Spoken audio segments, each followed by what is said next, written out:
So June 14, 2024 మన railway Koduru ఎమ్మెల్యేకి నేను మెసేజ్ చేయడం జరిగింది త్రూ ఫేస్బుక్. కంగ్రాచులేషన్స్ సార్ అని చెప్పేసి ఆయన థ్యాంక్ యూ అని చెప్పి ఫస్ట్ డేనే నాతో 2-3 hours స్టార్ట్ చేశారు. లైక్ నైట్ 11:30 ఆ టైం వరకు స్టార్ట్ చేశారనమాట. డీటెయిల్స్ అన్నీ కనుక్కోవడం జరిగింది. ఆయన నువ్వేం చేస్తావు, ఎక్కడ ఉంటావు, పెళ్ళి అయిందా, పిల్లలు ఉన్నారా, హస్బెండ్ ఏం చేస్తాడు, ఈ డీటెయిల్స్ అన్నీ అడగడం జరిగింది. నేను చెప్పాను. లాస్ట్లో ఆయన ఫోన్ నెంబర్ ఇచ్చి నా ఫోన్ నెంబర్ తీసుకొని ఇక్కడ వద్దు టెలిగ్రామ్లో చాట్ చేద్దాము అనేసి చెప్పారు. సో నేను టెలిగ్రామ్లో మెసేజ్ చేశాను.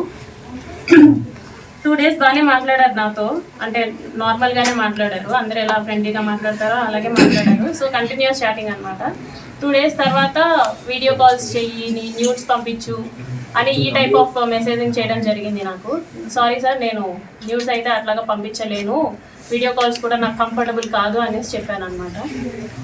నేను నా బాబు మాత్రమే ఉంటాను ఇంట్లో, నాకు ఒక కేర్ టేకర్ ఉంది. న్యూస్ పంపించమని ఒక 3-4 days అడిగారు బాగా. నేను పంపను అనేసరికి కొంచెం బెదిరించడం లాంటివి చేశారనమాట. ఓకే న్యూస్ పంపొద్దు, నేను నీతో మాట్లాడాలి, నన్ను పర్సన్గా మీట్ అవ్వు, ఇన్ పర్సన్లో మీట్ అవ్వు అని చెప్పేసి అన్నారు. ఎలా కుదురుతుంది సార్, నాకు అవ్వదు, నాకు మా బాబుతోనే ఉంటుంది రోజంతా, నాకు అవ్వదు అనేసి అన్నాను. ఒక 2 days బాగా బతిమలాడుకున్నట్టు అడిగారు అనమాట నన్ను. మీట్ అవ్వచ్చు కదా, ఈ టైంకి మీట్ అవ్వచ్చు కదా, నేను ఈ టైంకి ఫ్రీ అవుతాను అనేసి ఇలా అడగడం జరిగింది. నేను రిజెక్ట్ చేశా. ఆ తర్వాత కొంచెం ఆయన అధికారం చూపించడం లైక్ నేను రైల్వే కోడూరు ఎమ్మెల్యేని, నా కోడూరు ఇది ప్రస్తుతానికి, నువ్వు ఇక్కడే జాబ్ చేస్తున్నావు, నీ ట్రాన్స్ఫర్ కూడా నా చేతిలోనే ఉంటుంది, నీ ప్రమోషన్స్ కూడా నా చేతిలోనే ఉంటుంది అని ఈ టైప్ ఆఫ్ మాటలు మాట్లాడడం స్టార్ట్ చేశారనమాట. నాకు అర్థమైంది సార్, మీరు ఎంత చెప్పినా సరే నేనైతే కలవడం జరగదు అనేసి నేను చెప్పాను. ఆయన ఫోర్స్ చేస్తూనే వచ్చారు. నేను ఈయనకి ఫోన్ కాల్స్లో మెసేజెస్లో చెప్పడం అర్థం కావట్లేదేమో అని చెప్పేసి నేను కలుస్తాను జూలై 9th కలిశాను. For the first time July 9th కలిశాను. ఆయన షెడ్యూల్ అంతా అయిపోయిన తర్వాత నైట్ 8 o'clock అలాగా వచ్చి నన్ను పిక్ చేసుకున్నారు. మా ఇంటి దగ్గర పిక్ చేసుకొని తీసుకెళ్లారు. రైల్వే కోడూరు నుంచి కడప రూట్ వెళ్దాం అనేసి అన్నారనమాట. Railway Koduru to Kadapa route 90 kilometers వస్తుంది, కడప వరకు 90 kilometers వస్తుంది. సో స్టార్ట్ అయ్యాము. మా బాబుతో మా కేర్ టేకర్ ఉంది.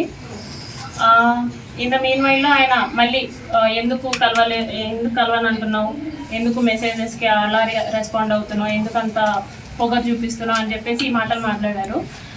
రాజంపేటకు వచ్చేసరికి రాజంపేట టు బాక్రాపేట మధ్యలో ఒక విలేజో మరి ప్లేసో నాకు ఐడియా లేదు, అక్కడ ఆపారనమాట. ఆపిన తర్వాత నేను ఎందుకు ఆపారండి అంటే, ఎందుకు నువ్వు నాతో సరిగ్గా ఉండట్లేదు, ఎందుకు నేను అడిగినవన్నీ చేయట్లేదు అని చెప్పేసి కాన్వర్సేషన్ స్టార్ట్ చేశారు. లేదండి నేనైతే ఆ టైప్ కాదు, నేను ఇక్కడ 5 years నుంచి ఉంటున్నాను, నేనైతే ఆ టైప్ కాదు, నేనేంటో నా జాబ్ ఏంటో అన్నట్టు ఉండేదాన్ని అనేసి నేను చెప్పాను. నువ్వు నాకు సెక్షువల్లీ కావాలి అనేసి ఆయన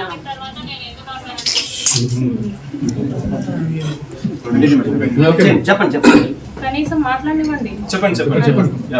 ఓకే.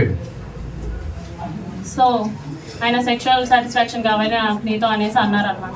లేదు సార్ నేను అవన్నీ చెయ్యను అనేసి చెప్పేసరికి ఆయన నా బాడీ పార్ట్స్ టచ్ చేయడానికి ట్రై చేస్తూ నన్ను ఫోర్స్ చేయడానికి ట్రై చేశారు. కార్ డోర్ ఓపెన్ చేసేలోగా నా జుట్టు పట్టుకొని ఇలా లాగారు, ఎడ్జ్ ఆఫ్ మై హెయిర్ పట్టుకొని లాగారు అనమాట. నా ఫ్రంట్ సీట్, నేను ఫ్రంట్ సీట్లో కూర్చున్నాను. రెక్లైనర్గా బెండ్ చేసేసి నా మీదకి వచ్చేసి నేను అరవబోయాను, ప్లస్ చేతులు ఇలా పెట్టేసుకున్నాను, 2 చేతులు. ఆయన ఒక చేతి ఇలా పట్టుకున్నారు, కొట్టారు ఫోర్స్ఫుల్లీ. నా ప్యాంట్ అది తీసేసి he force himself on to me for the first time. అయిపోయిన తర్వాత నేను భయపడిపోయి నేను వెనక్కి వెళ్ళిపోయాను. ఆ మధ్యలో నేను వెనక్కి వెళ్ళిపోయాను. ఆ seat middle of the seat ఉంటుంది కదా, దాని నుంచి నేను వెనక్కి వెళ్ళిపోయి నేను వెనక్కి కూర్చున్నాను. ఆయన డ్రైవ్ చేశారు, మా హోమ్కి డ్రైవ్ చేశారు. నేను దిగిపోతున్నప్పుడు చెప్పారనమాట, చాలా చేస్తున్నావు, ఇక నుంచి అట్లా చేయొద్దు, నువ్వు నా మాటే వినాలి, నేను చెప్పినట్టే చెయ్యాలి, మీ హస్బెండ్ నిన్ను పట్టించుకోడేమో, నేను 1000 times ఎక్కువ పట్టించుకుంటాను నేను నిన్ను, సో నేను చెప్పినట్టే చెయ్యి, ఇది ఎవరికి లీక్ చేయొద్దు అని చెప్పేసి ఆ టోన్లో నాతో మాట్లాడారు. నేను దిగేశాను. For the first time on July 9th నేను కలవడం జరిగింది. దాని తర్వాత ఒక 2 days గ్యాప్ ఇచ్చి మళ్ళీ స్టార్ట్ చేశారు, కలుద్దాం, మీట్ అవుదాం అని చెప్పేసి ఈ type of messages, video calls ఆయన కంటిన్యూస్లీ వీడియో కాల్స్ నాతో చేసేవాళ్ళు. ఆయన ఏం చేసినా సరే నేను అతనితోనే ఉండాలి అనుకునేవాళ్ళు అనమాట. ఈవెన్ తింటున్నా, వాళ్ళ పీపుల్స్తో మాట్లాడినా, స్నానం చేసినా, రెడీ అవుతున్నా నేను అతనితోనే ఉండాలి అని ఒక మరి శాడిజమో ఏమంటారో నాకు తెలీదు, తను అలా కోరుకునేవాడు అనమాట. ఏమన్నా అంటే నీకు ఒక బాబు ఉన్నాడు, నువ్వు అది గుర్తుపెట్టుకో, నువ్వు అది మర్చిపోతున్నావు, నీకు ఒక బాబు ఉన్నాడు, నువ్వు మాత్రమే ఉన్నావు, అది మాత్రం గుర్తుపెట్టుకో అనేసి అనేవాడు. నిజమే, నాకు పేరెంట్స్ లేరు, నాకు మమ్మీ డాడీ ఇద్దరు లేరు. మా ఫాదర్ జాబ్ వచ్చింది నాకు. నా ఫస్ట్ స్టేషన్ రైల్వే కోడూరులోనే. నాకు ఒక తమ్ముడు ఉన్నాడు, కానీ దూరంగా చదువుకుంటున్నాడు వాడు. మా హస్బెండ్ వచ్చేసి సాఫ్ట్వేర్, ఆయన దూరంగా ఉంటాడు నాకు. నా బాబు నేను మాత్రమే ఉంటాం. ఆయనకు అది బాగా ఆసరా అయింది. నా గురించి ఫుల్ డీటెయిల్స్ కనుక్కొని ఆయన ప్రొసీడ్ అవ్వడం జరిగింది. చాలా డామినేషన్ చేసేవాళ్ళు, చాలా డామినేటెడ్గా ఉండేవాళ్ళు అనమాట. ప్రతి విషయంలోనూ చిరాకు పడ్డం. ఇలా ఎందుకండి ఈ టైప్ ఆఫ్ రిలేషన్షిప్, ఈ టైప్ ఆఫ్ ఫోర్స్డ్ రిలేషన్షిప్లో నేను ఎందుకు ఉండాలి అని చెప్పేసి నేను అడిగినప్పుడు, నాకు నువ్వు ఇలాగే కావాలి, నాకు నువ్వు ఇలాగే ఉండాలి అని చెప్పేసి బెదిరింపులు, గట్టిగా మాట్లాడాలు, పొగరు చూపించడాలు. ఏమన్నా అంటే ఆఫీస్లో ఒక ఎంక్వైరీ వేస్తాను అనేసి అంటారు అనమాట. నువ్వేదో తీసుకున్నావు, నువ్వేదో బ్రైట్ చేసావు అని చెప్పేసి వేస్తాను ఎంక్వైరీస్ అనేసి. నాకు ఆ రకంగాను, ప్లస్ నాకు ఫ్యామిలీ లేదు కాబట్టి ఈ రకంగాను నన్ను భయపెట్టడం జరిగింది. So for the first time నేను ఆగస్ట్ ఎండింగ్లో నా ప్రెగ్నెన్సీ పాజిటివ్ అయింది. ఈ విషయం నేను అతనికి చెప్పాను అనమాట. నాకు ఇలా ప్రెగ్నెన్సీ పాజిటివ్ వచ్చింది, ఏం చేయమంటారు అనేసి అన్నాను.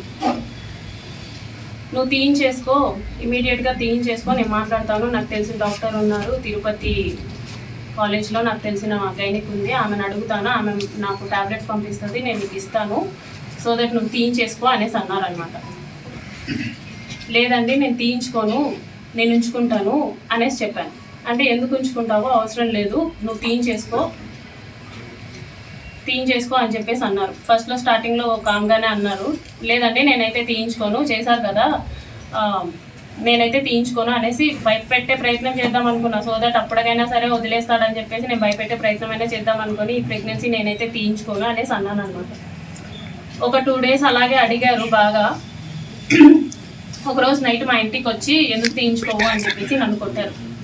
నువ్వు ఎందుకు తీయించుకొని అంటున్నావు అంటే, కార్లో తీసుకెళ్ళడం అనేసి డైరెక్ట్గా మా ఇంటికి వచ్చారు, కార్ పార్క్ చేసి, ఎందుకు తీయించుకొని అంటున్నావు అని చెప్పేసి. మా బాబు నిద్రపోతున్నాడు, అప్పుడు నాకు కొట్టారనమాట, ఎందుకు తీయించుకొని అంటున్నావు అనేసి. లేదండి నేను తీయించుకోను, మీరే కదా చేశారు, సో నేను తీయించుకోను, సమాధానం చెప్పండి అంటే, సరే మీ హస్బెండ్కి డివోర్స్ ఇచ్చేసి నేను నిన్ను పెళ్లి చేసుకుంటాను, ప్రస్తుతానికైతే తీయించుకో అని చెప్పేసి నార్మల్గా అష్యూరెన్స్ ఇచ్చినట్టు చెప్పారు. సో నీ హస్బెండ్తో నువ్వు డివోర్స్ తీసుకున్న తర్వాత నేను నిన్ను పెళ్లి చేసుకుంటానంటే, అవసరం లేదు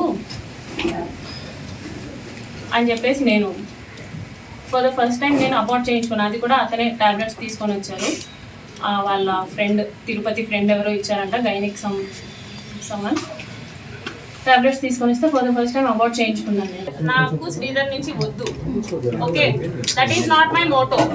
అతను నాకు చేసిన దానికి అతనికి లీగల్గానే అన్ని ఎంక్వైరీ చేసే నన్ను పిలిపించండి, అతన్ని పిలిపించండి, వాట్ ఈస్ వాట్ అనేది కనుక్కోండి. వాట్ ఈస్ వాట్ అనేది కనుక్కున్న తర్వాతే, అసలు ఏమైందో అంత జరిగిన తర్వాతే మాకు శిక్ష వేయండి. అతను తప్పు ఉంటే అతనికి శిక్ష వేయండి. నేనైతే ప్రూఫ్ తోనే మాట్లాడతాను, నిజాలే మాట్లాడతాను.